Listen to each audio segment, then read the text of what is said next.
There we go. Welcome, everyone. Yes, we are recording, and that's always nice and fun. So welcome. We have, let's see, we're pretty balanced today. We have 2 from the East Coast and 2 from the West Coast. Yes. Anyway, welcome. We are the NDILC Certified Delegate Spokeswomen. So for Editor B, and this is the NDILC principles. We actually had them at 10 at the very beginning, and now we're up to 12. And the reason is we couldn't leave 2 months left to go, because the idea is everything we do is the top 10. And the reality is that having the top 10 is something easy, and it's been around for obviously decades and hundreds of years. So the purpose of this principle is so powerful because it really takes into what's going on right now as a timestamp. If you think about be accountable for yourself, for your planet, and for, the community and your planet. So we go from yourself to your community, where you live, how you live, where you work, and why you work, and for your planet. And the reason we want to talk about the planet is obviously climate control, climate change, what's going down, and everything is going on, because we are having so many different things that are coming out. So I want to break it out right now. I have these incredible 4 delegates that are here, and I'm Desiree Patno. I'm the CEO and president of NRB, and also the chairwoman for the NDILC, which is our leadership council. So I'm very excited to bring this to you today. And the idea is that we have to really talk about the infrastructure of what we're going to do we're going to talk about ourselves. And that is about our financial, our physical, and our health well-being. And so the idea is that just before we got on the call, the idea is that so many, unfortunately, whether it's the delegates, whether it's the council, whether the people in our sphere of influence of NRB, or just people I know in general, and all of us are dealing with so many different health issues, are dealing with so many different, issues that we need to really take a step back and take a moment to breathe and take a pause to reset and what our values are. And then also relook at what our financial situations are being done, because the pool is that how many of us can go through and then all of a sudden have something affect us immediately that is life-changing, whether it's Alzheimer's, dementia, being in the hospital, dealing with loved ones, having so many people ask and say, having one that's successful and then 5 other people not, or vice versa. How does that play into the aura of the mind and the set that we have going on, correct? So let's break it down. So what we're going to do today is breaking it down for yourself. I'm going to ask every one of the delegates today about what it's like for you. How do you find, and what tricks or tips or ideologies or even a story that can be relatable to your wellness. And it can be either around the financial, the physical, or the health that helps you get you through the day and continues as you look forward, not about where you've been, but where you are going. So the first victim, as I call it, who got on the call is going to be Nancy. So go for it. Of course. So let's see. The first thing that gets me through, and you were just talking about health, I'm very conscious of how my body is feeling, right? You know that I just got out of the hospital, for example, because I had an allergic reaction to who knows what, right? But that is actually the reason why I'm super conscious about how my body is feeling, whether that be mentally tired, physically tired. If I feel something that's just out of tune or out of whack, I like to be in tune with my body. If I need a break, I will take a break. I will shut it off and take a break, because I know that if I don't, I am not going to be my best self. So because, I do suffer about all those allergies, and sometimes just being depleted, and, my body just gets depleted in itself, I have to be very self-conscious about that. Otherwise, if I'm not, my body will force me into retirement or into stopping. I've dealt with that as well. So being very conscious of how I feel mentally and physically is what keeps me pretty much 100 and keeps me going. If I could look even a third as good as you're looking right now, when I just came out of the hospital yesterday, I'd be stoking happy. Okay. It's like incredible. I mean, hello, Lord, could I please have anything that Nancy's got in her body here? Anyway, you look phenomenal. I just gotta say, you look like you just came off the modeling press, but Thanks. no, you do. And I really think that that is a power thing that, people think that, okay, whether it's COVID, I mean, you went to a conference, it's been a long time since we've all been out in the circuit, allergic to different, smells and foods and people's, just general body, that we go with chemicals and lack of maintenance, lack of people being around to take care of things, I was just reading an article where they came out and they said two people had died from living in a home, and they really now think that they died of mold because of the fact they died within 6 months of each other, and no one had been taking drugs, no one had been doing all those things, but they never ruled it out. And we're talking 10 years later. So to the point of being around people that we're not having enough maintenance, we don't have enough workers, there's the self of well-being. And so the idea is that for our listeners and everyone out there, I really think the focal point needs to be is that do it for what's for yourself, and don't worry about what other people think. So, oh, well, she's wearing a mask, she's not. I don't go anywhere without wearing my mask. It is what it is. You don't like it, too bad. I have a loud voice and I'm pretty good. If I have to get away to get my voice being heard, I'll take off the mask for a second, step back and put it back on. But I'm not sick now, knock on wood. I haven't had allergies, the winds. So to your point, be true to yourself to take care of the wellness of your mind, soul, and that helps with it. So I love your analogy to go with that. Next, Nina on the East Coast on Miami, Florida. Thank you, Desiree. And I agree with you, Nancy. You have to be self-aware, right, of your body in order to not only be accountable to your health, but also to continue to have good health, right? And continue to improve it, right? As we all age, right? Although I don't know about you, but I'm turning the clock back. I'm not going forward. So that's that's how I feel about aging. I guess in terms of accountability, health is definitely something that I'm very passionate about. And I think I took a turn to becoming even healthier in 2017 when I started going to a company called a clinic called Wild Health. And what they do is they test they do a full comprehensive test. I mean, they took 16 bottles of blood from me. That's a lot. It's a lot. And they check, what's going on with your body at that moment. And then they check your genealogy, your genes, and they map it, right? And then they give you a personalized approach to health. And then they keep you accountable because they check you once a year just to make sure. And so I realized that I wasn't sleeping enough, and I realized that I wasn't taking the right, I was eating the wrong diet.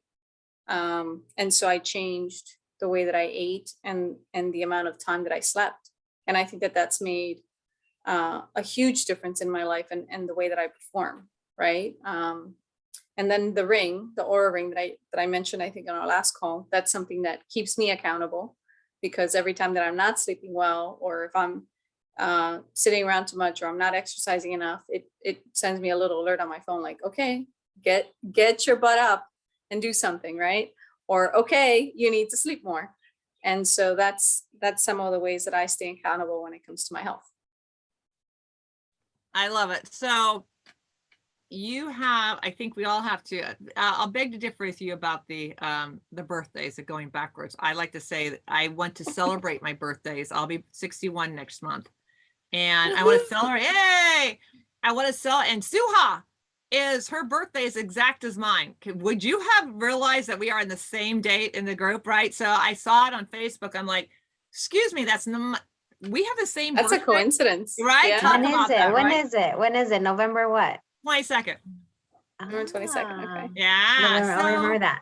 November 12th. John F. Kennedy, there you go. The day John F. Kennedy died, I was born 3 years before her, and she was born, before he died. And then Suha was 2 years after. Why do I bring up his death?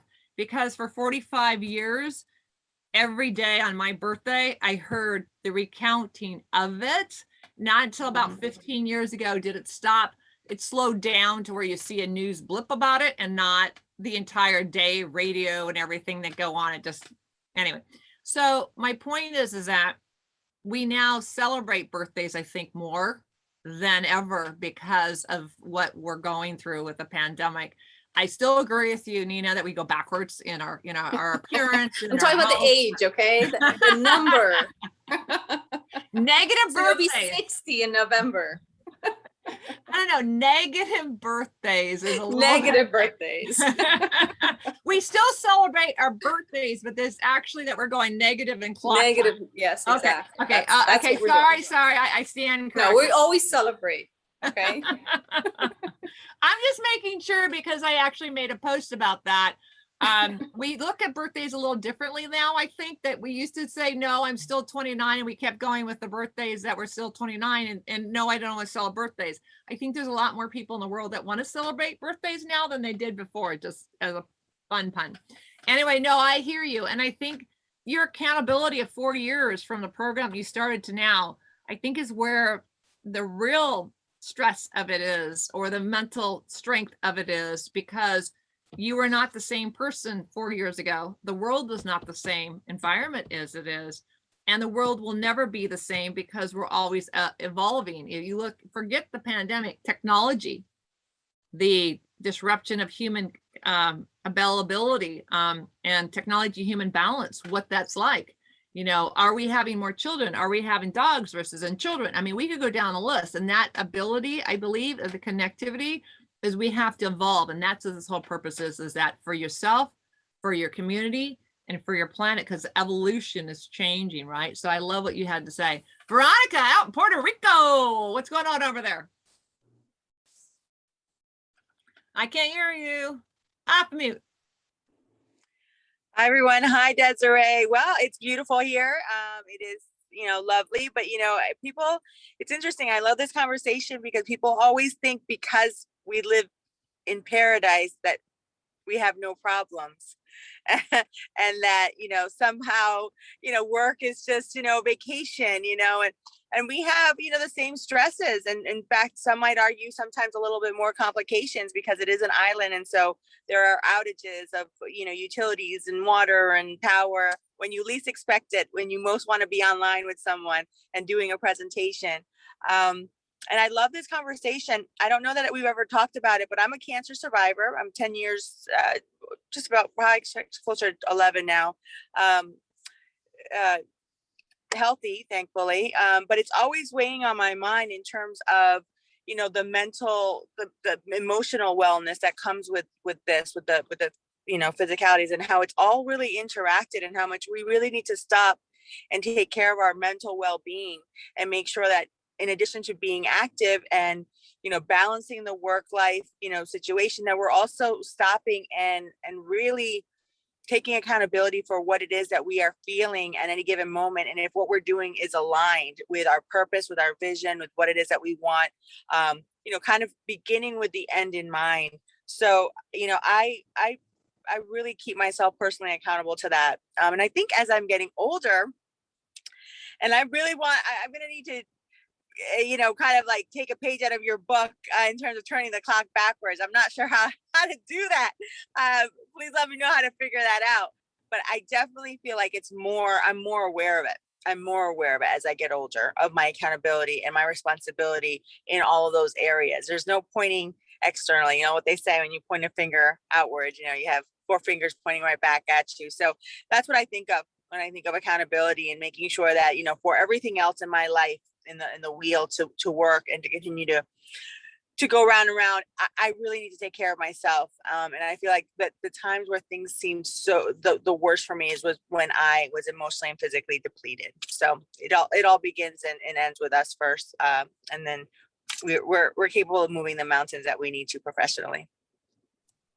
Very cool. And now I know about your health issue and continuing. I mean, you've gotten bitten, you've had, struggles with just recently in the last month or two and in and out of the hospital. So The idea is that it's an ongoing thing. And that's why I say the fluidity of the issues are going down here. So if you think about financial, physical, and health, if you don't have your health, then how are you going to have, and I'm talking about your physical health, how are you not going to have your state of mind?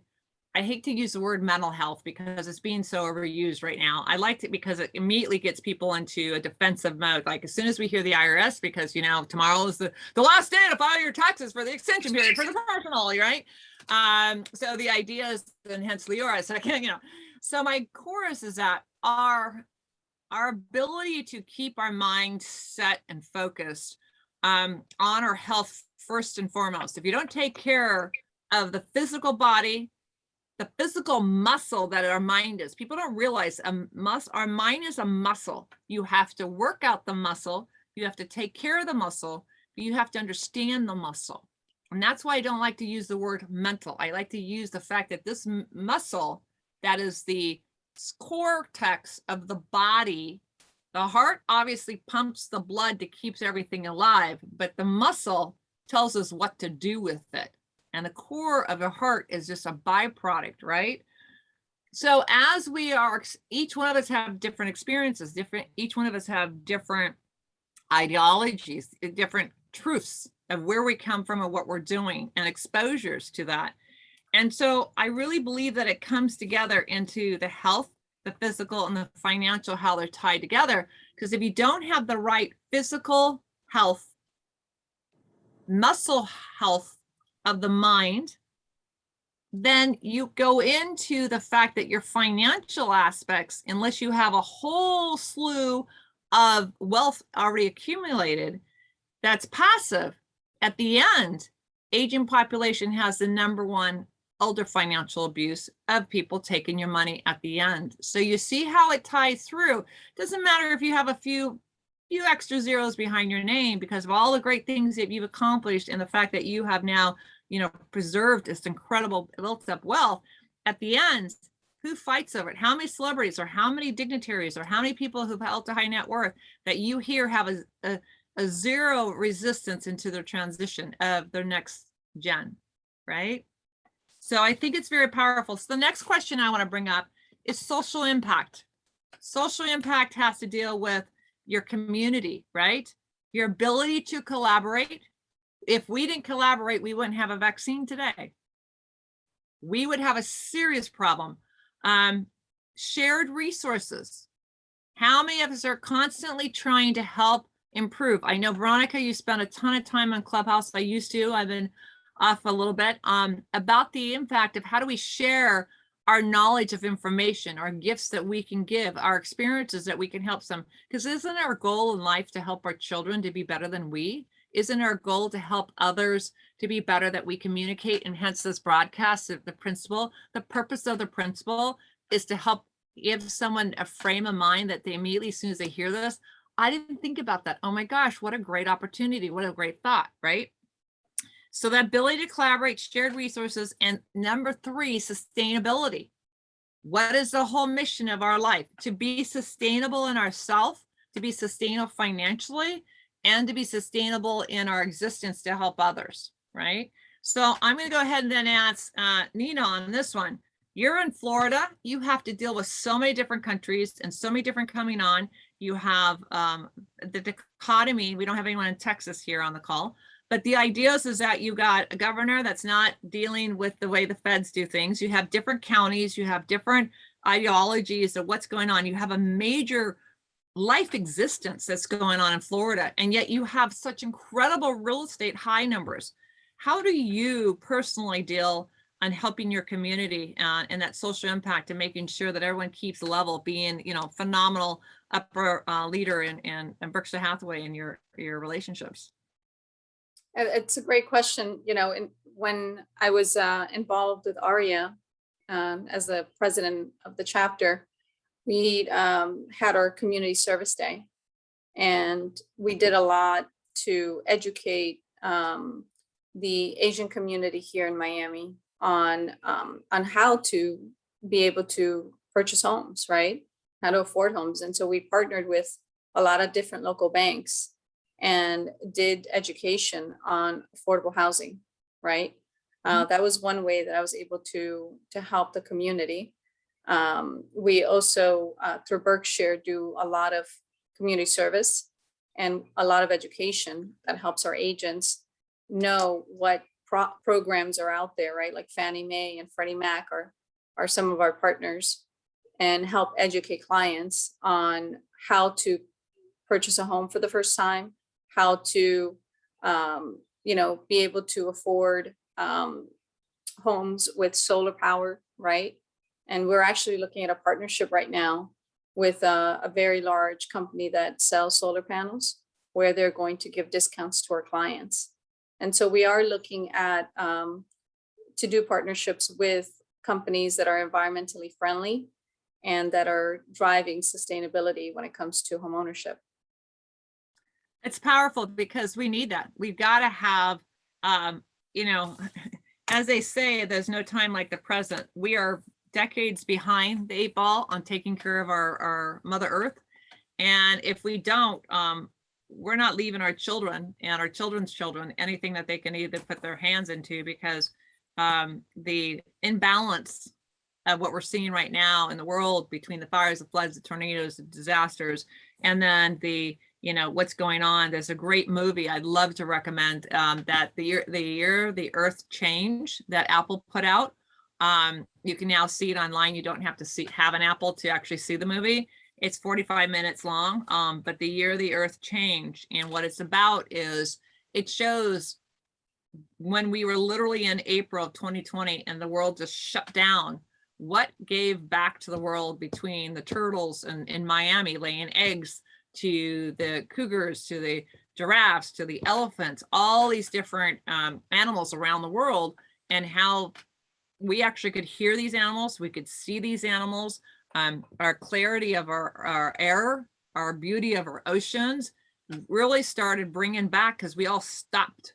But as soon as we brought it back up, with the e-commerce and the containers and how many wells are dying and washing up and blah, blah, blah, it's sad. So look at the year the Earth changed. And the cool thing about this is that we all need to do something. And whether that's living in a home, how do we get that infrastructure better? How do we make sure that not only people are getting into something that they have a roof over their heads like homeownership, but how do we make sure that it's sustainable, right?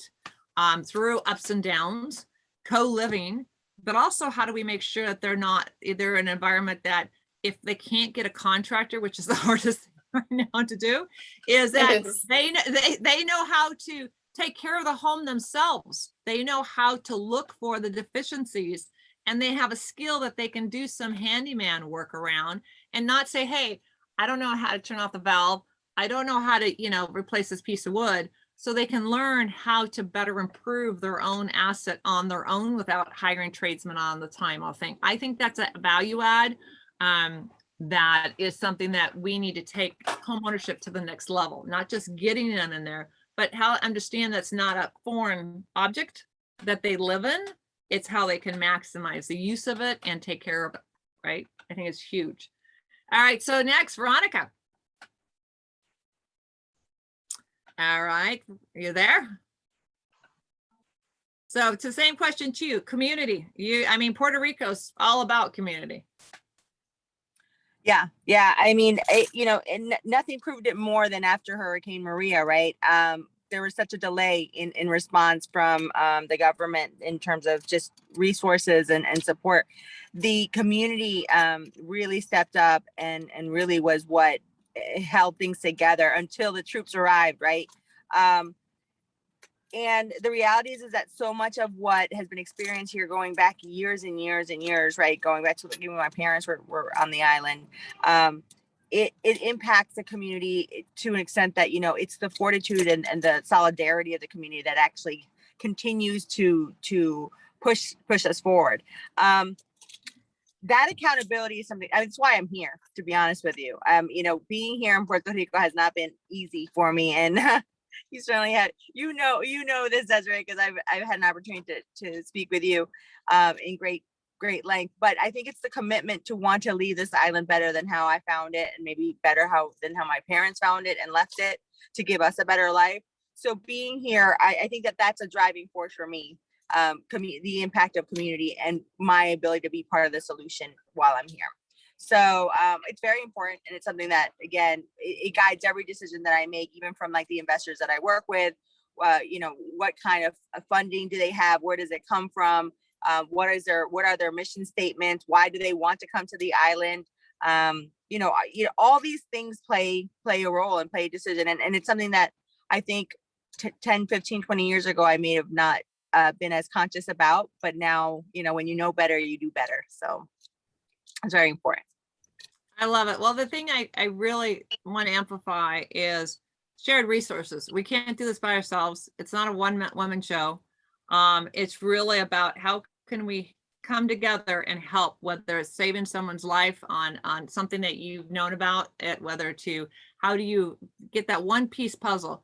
You know, as someone who's been doing a lot with founders, which are startup companies, I just got asked today to be on the SBA's founders group for, they're having 15 different people next week come on to the 15 top companies here in Orange County, Riverside, and San Bernardino to pitch their deck to who wants to invest with them. And the core is that when you do, and I'm on several of those on Clubhouse and other different places, and I've been investing in a lot of companies, and the core that I realized is that it's just that one piece that can make a company be very successful. You can get to the point and have so many different components, but I always go back to you're only strong as your weakest link. So everything that we're doing, think about if we didn't have technology, that you didn't have internet right now, what would you be doing? How would you run your work? And yet we have people around the world that don't have any electricity, maybe have a light bulb and that's all electricity they have in their entire home, or they don't have a bandwidth to have Wi-Fi or satellite dishes to have Wi-Fi, and they have very little else. So that impact, I really like to tell everyone is that don't be so judgmental at the time that you don't know what they have and you have. So always reach out and say, what else can I give you or help better understand what your issue is to make things better, right? Then that's where it leads into my next thing is Nancy. How social impact is a huge deliver. And I know you go to Mexico a lot, and I know you deal in your families and you deal with a lot of different ways of giving back. That's a whole mission core of what you do. So talk to me about that and how that's been playing in your space. Yeah, I mean, I really believe that it's not just what we do, but it's also what we do not do, for which we are accountable for. And, you know, that is really why you'll see me, you know, doing so much for the community, making sure that, you know, I'm past president of the Asian Real Estate Association like Nina. I'm incoming president of NARA, because no, I can't do that by myself. I can't, you know, educate or, you know, empower others by myself. I align myself with organizations, even like this one, to amplify my goal, right? And I know sometimes accountability might seem like an attack for some, but that's because sometimes they're not ready to acknowledge, you know, how your behavior can harm others. In my current role right now, you know, as VP, my goal, and I'm tasked to reducing the racial homeownership gap and the first generation homeowners, which is also a prime focus of the current administration, right? You know, however, you know, although we have that responsibility, we also have to make sure that we're doing it in a sustainable way and in a responsible way.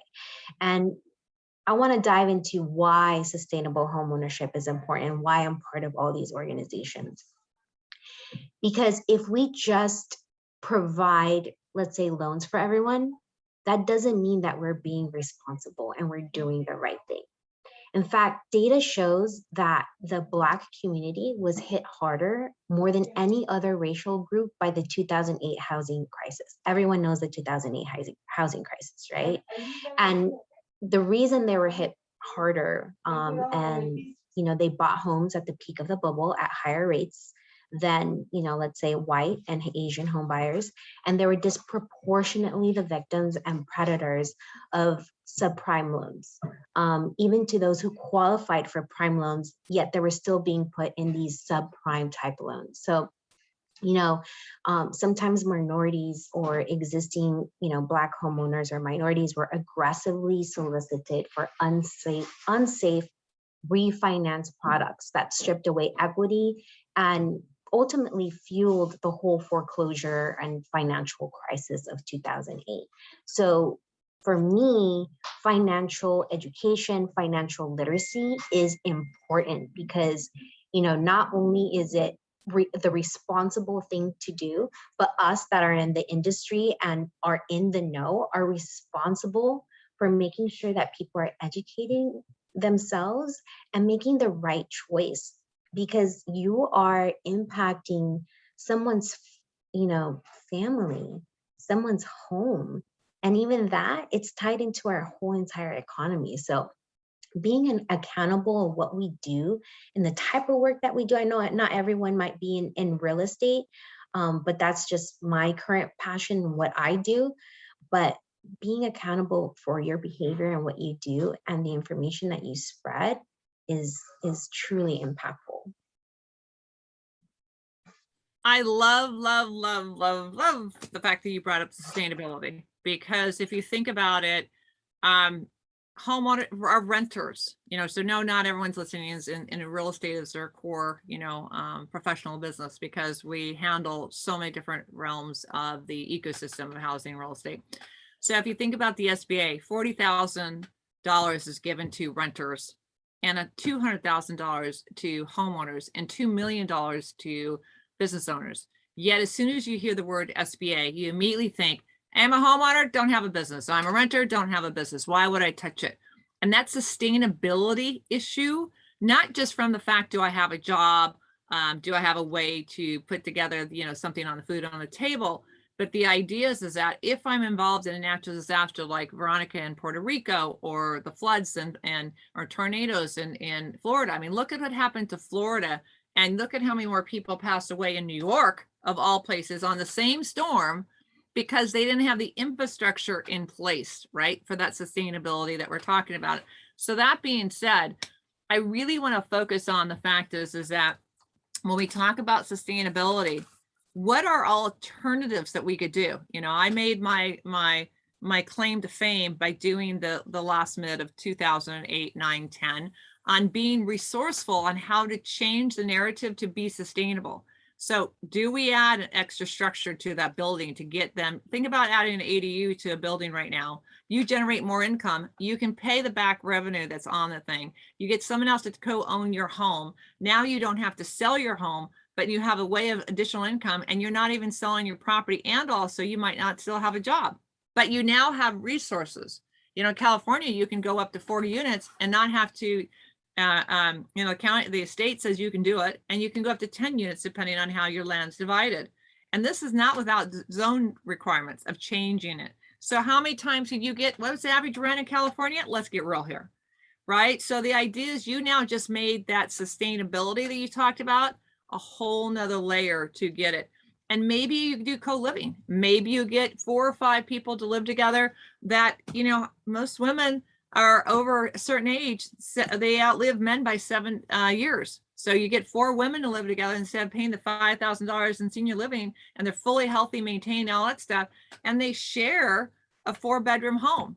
Whoa, yes. Golden Girls. Right?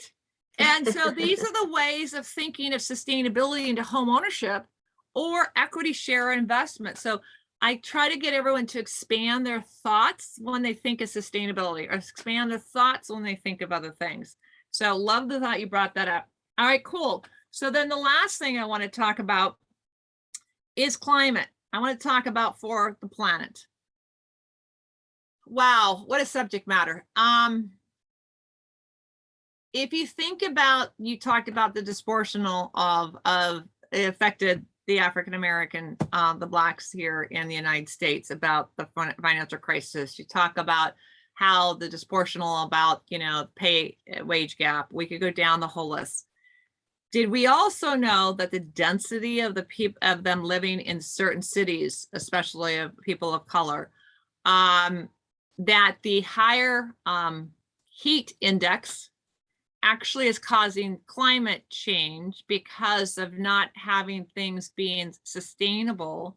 And if we now have the state of California have go to fourplexes that are SFRs, which are single family residents, imagine the density of how many people living in there, pulling off the utilities, but then also the heat index going up when we already have a drought problem and our resources for those minerals and water to come in. So that complexity is going to completely change, right? And you look at how hot it is in the South.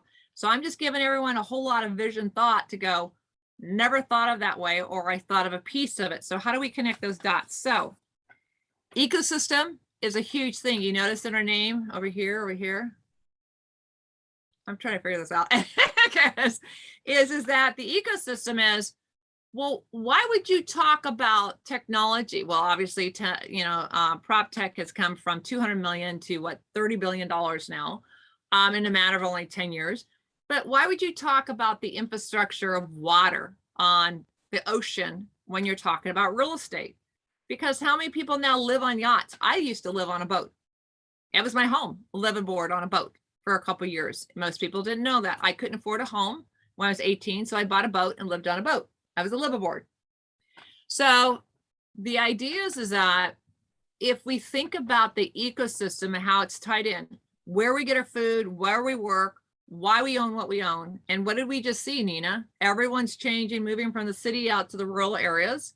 Yeah, I want to be downtown where you're at, but I don't need to pay that higher price. I can move everything else because I want a place for my dog. I mean, I don't know if you've seen the signs now that say dog yard. I died laughing. It's just like, okay, we got room. I mean, I had a woman who wanted to buy Starbucks, had to buy a home.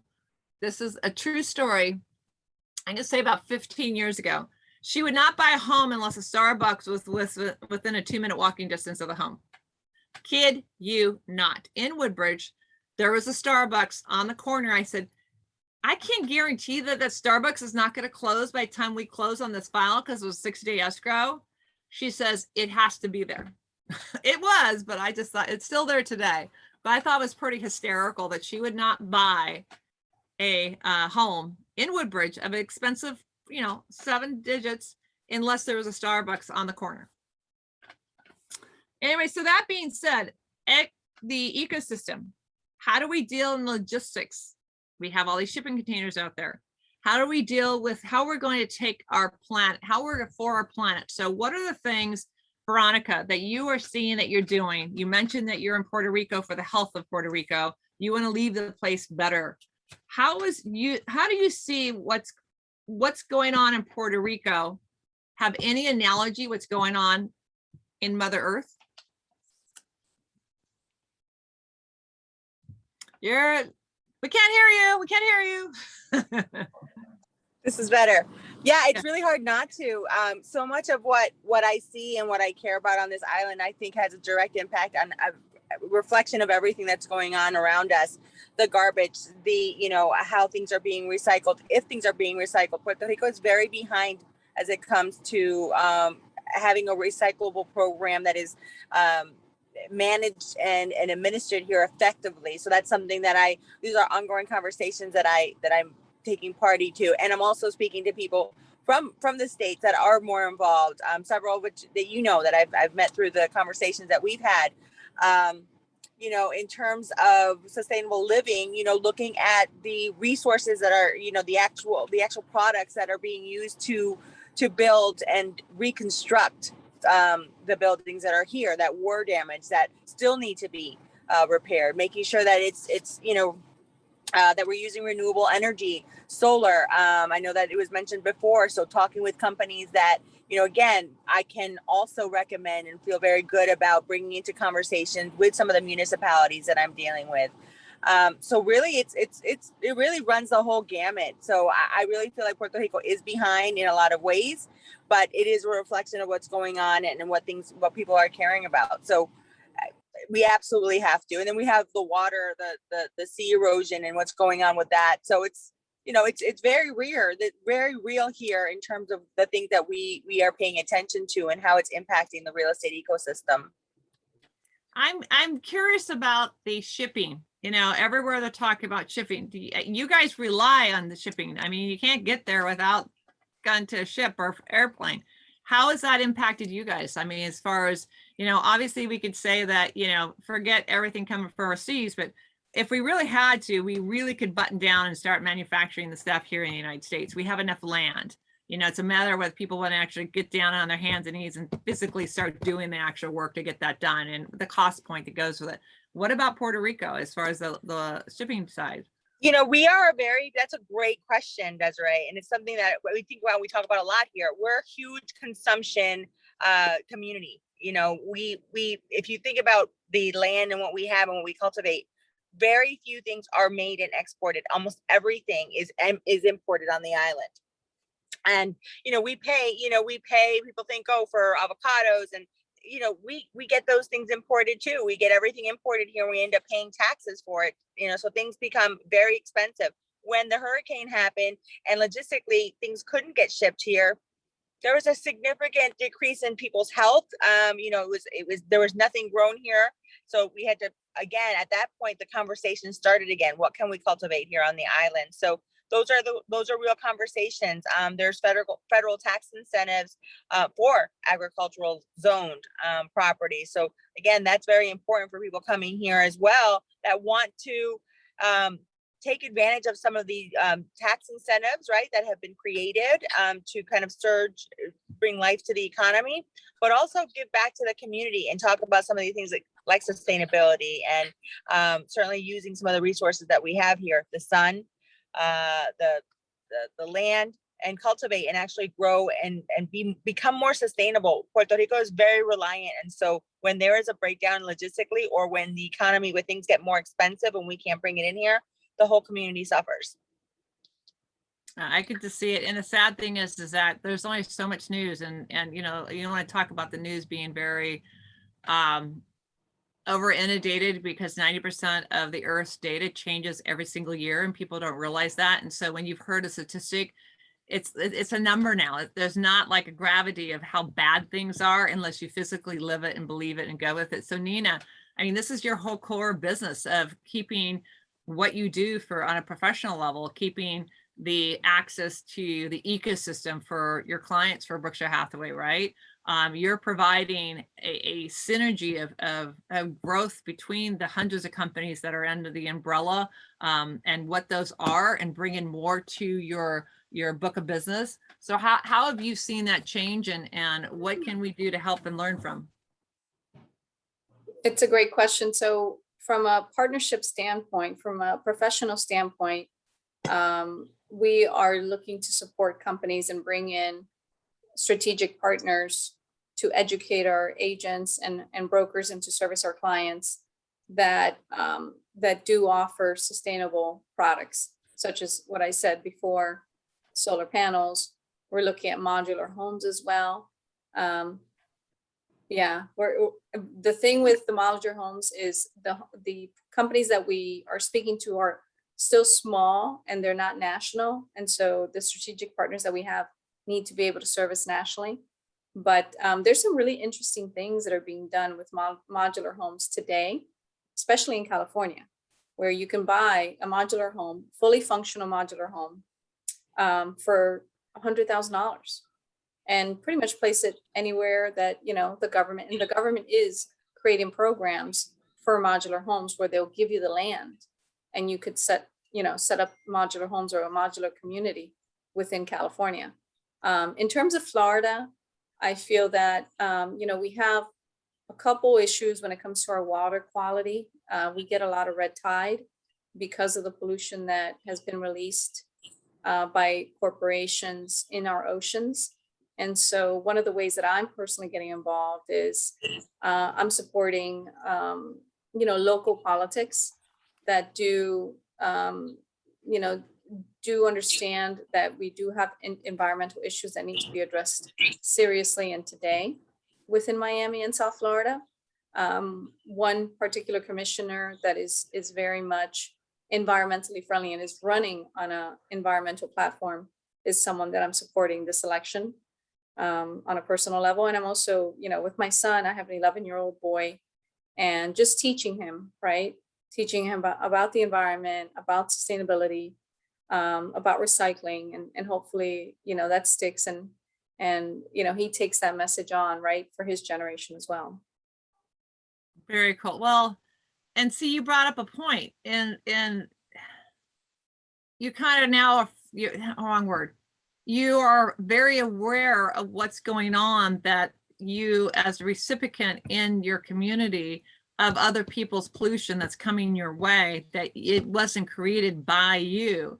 And this is where the ecosystem word cannot ever be underutilized, because how it affects, it happens to you. Well, it's not my worry. It's not my neighborhood. Didn't happen to me. It's not in my wheelhouse. Or how the verticals, that's why, when people ask, what is it that you do, or what is it that you cover? Right. It's the entire ecosystem. And it's not just, the lens of just being for women like us as an organization. It's all verticals. It's all lenses. Because if you don't understand all the verticals, you can't apply a lens. Because if we only focus on women and we don't focus on the minority, LGBTQ, the disabled veterans, we could go down to all the acronyms, then we as a society aren't helping us to be alive and exist, including the planet, right? And what you dump, the toxic waste they put here in California with all the barrels of DDT and BHT and all those things we put as preservatives, 40 years ago, 50 years ago, they found containers still in the ocean that they realized that they, instead of being 20,000, were hundreds of thousands. And yet that gets absorbed into the earth, that gets absorbed into the ocean, it gets absorbed to the dirt and percolates, not just in the ocean, but other places. And people, I heard a story, and I don't know to all as to what, but the belief is when our so much is being melted in the ice caps and everything else, that the water is supposed to be rising, but it's not rising as much as we thought. Reason I believe is the solubility of the earth. So much stuff is being extracted, so much stuff is being done, that it's filling in the cracks like our face, right? We get so much that we suck out the solubility. Yeah, I'm getting older. Suck out the solubility, and we put it into where that we have to put moisture back into the earth. We have to fill it up. It can't just be filled with air, because we have air as our underneath our soil, it collapses. Look at the sinkholes, and we could go down that. So I love that ecosystem that you thought about. So one of the things that we do here, and these calls are so powerful, it's not about the number, it's about the sharedness. It's about how we're going to help each other be better stewards of communication, of resources. And most importantly, if we can help each other scale the good that we're giving, the better off we all as a nation, as truly as a planet. Because are we all going to go to Mars? It's not going to be able to keep us. We're not going to go there. I mean, and I'm not so sure I want to go to Mars today, but we'll talk about that another time. All right, so I would like to close out with this. What keeps us up at night? When you talk about be accountable for ourselves, for yourself, for your community, for your planet, what is the one thing that keeps you up at night that you would like to share that hopefully we all can address and help each other? I'm going to start with you, Nina. What keeps me up at night in terms of environmental, or just accountability overall? Accountability overall. Right now, I am very concerned about what's going on with our debt. Just, the feds, and talk about accountability. Our GDP versus our debt is pretty bad as a country, and that's concerning to me. So that's I was looking at the historical GDP versus debt ceiling, and the highest that it was in the last 50 years was during World War II, and today it's higher than that. It's over 100%, and that's very concerning to me. And you see in the news today, oh well, the shutdown, we just pushed it off a little longer, right? So now we're gonna, we got a month or two to not worry about it. But you know, it's not getting better, it's only getting worse. And that may not affect our generation as much, but it's certainly going to affect my son's generation and future generations. Well, and that's not accountable. We're not being accountable as a country. Okay. Absolutely. Well, we're not. The issue is that we talked about the financial crisis. We talked about the housing market. We talked about global responsibility for climate. $29 trillion, the number of those numbers get to push $30 trillion. You can't keep writing checks. You can't keep printing money.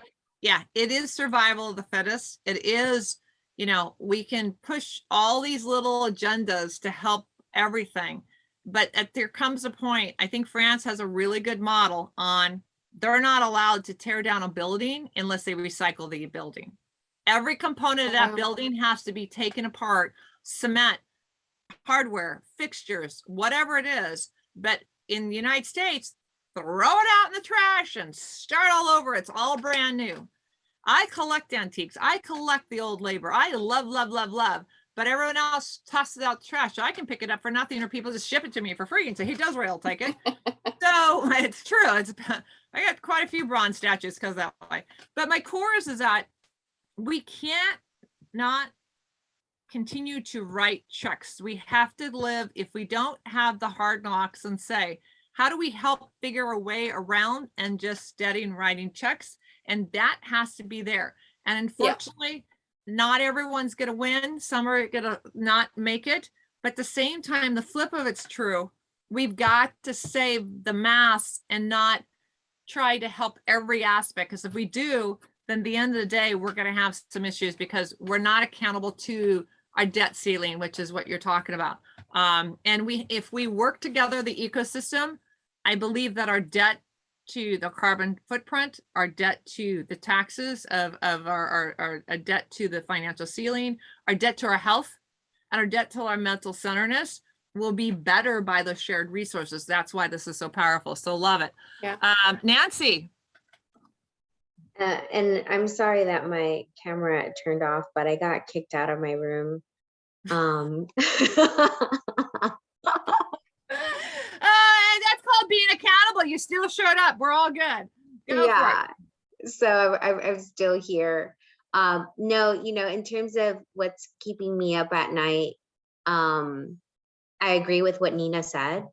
That worries me. The way that we interact socially also worries me. Just because it's kind of, I have 2 small children, and the way that the fact that we were not able to go to school and have the normal social interactions that we're accustomed to really affected my older child. I really saw a huge shift in just his overall being, right?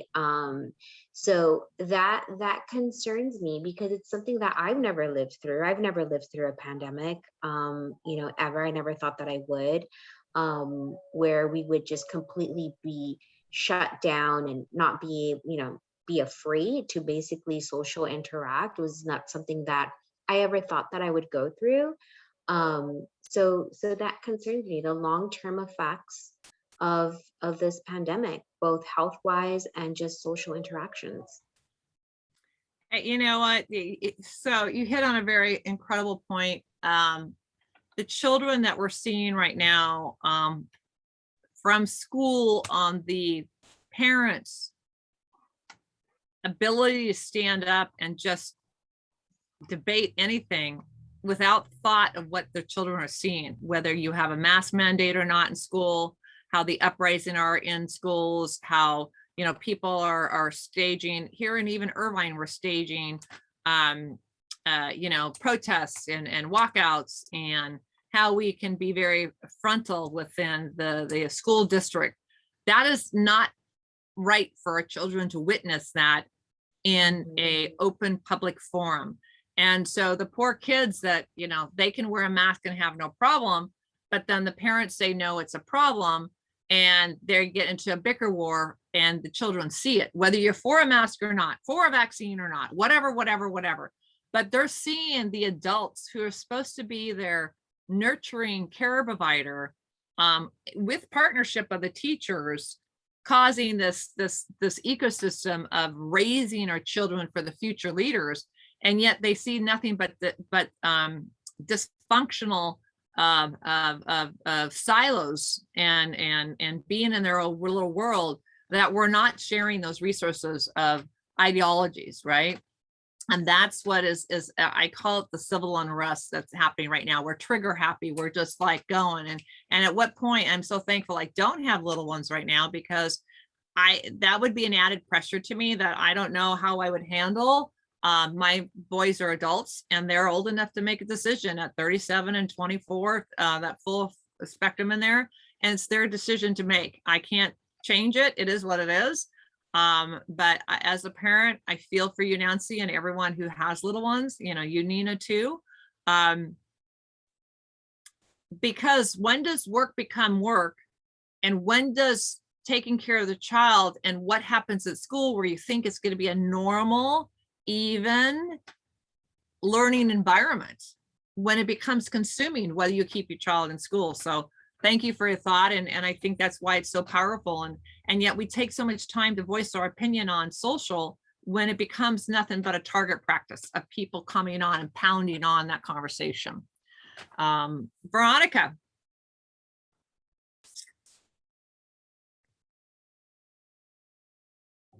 So what keeps you up at night? A lot. A lot. I was a lot. I mean, I don't sleep much, Desiree. Okay, I would say probably one of the issues that really affect me a lot is senior housing. Seeing such a large population on this island, but in general, really nationwide, struggling with quality housing, and health attention sufficient, so that they can continue to have a quality of life that they, as far as I'm concerned, they've earned, right? And is a rite of passage. And so for me, I look at my parents and my grandparents who are still, in some cases still alive. And just in general, I feel like that's something that is very much in need of attention here in this country. Interesting you said quality. Interesting you said the aging population. I had no idea that Puerto Rico had a huge mass of people that are mainly the aging population there are seniors. No idea. Yep. Wow. I would have never thought. Don't ask me why. I mean, obviously those must be the islanders or people who, came and just generational came or retire Puerto Rico. Okay, I could get that. Well, there's also a lot of, remember that there's a lot of population that, because of the disasters that we've had, many who could left, right? So, we have many generations still here that didn't leave, and they're about like loyal to this island, and this is what they want. This is where they want to pass, and this is where I want to stay. And unfortunately, the economy has taken a toll on them, and they are here. And yeah, there's a lot that needs to be done right now to make sure that they have a quality housing, well into their seniority. So. Wow. Okay. So we are up at the hour. So very, very cool. I'm sorry to hear, but I think these are all great topics. We went from the debt, we went from aging population, we went to social media with the children. And hence you hear the ecosystem, you hear that connectivity to go with it. So be accountable for yourself, for your community, for your planet, can never be stronger right now. And she's got her picture back. All right. Nancy's back. And most importantly, this is an endemic, in my opinion. It's not a pandemic. It is something that will continue. It's something that we're going to have to embrace and figure out what is best for us as our own life, in our own space, in our own community, who our friends are. It really has shifted, in my opinion, a lot of my who I spend time with, what's the most valuable thing to me, and what I can do to change and help and endure what's going on to fulfill my dreams and hopes to change and help give back to the community and the people that I love and endure, and hopefully learn from my mistakes and my strengths. And I want to thank you for being on a call for the NDLC, for this Certified Delegate Leadership, for the number 11, for Be Accountable. Number 12 is going to be next month. And remember, this is going to be the second month of every Thursday. And that is going to be Build Equity, right? Build Equality. So that's going to be, what are we, the 7th? That's going to be the 11th. So it's going to be November 11th. It's going to be Build Equality. And the purpose of the Build Equality is, if you really think about, this is really going to lay into the whole thing that's going down. So the issue is that we want to make sure, as a Build Equality, empower women every day to achieve an equal playing field. Whoa! Every day, giving back to our community, giving back to our children, giving back to how we help others sustain home ownership. How do we help life? And you now see how this ecosystem, as we go through it. So I want to thank you all from the bottom of my heart. Appreciate all the incredible work that everyone's doing. Thank you very much. And we'll see you, and they'll be up on YouTube and all the channels. So take care and have a great one. All right. Thank you.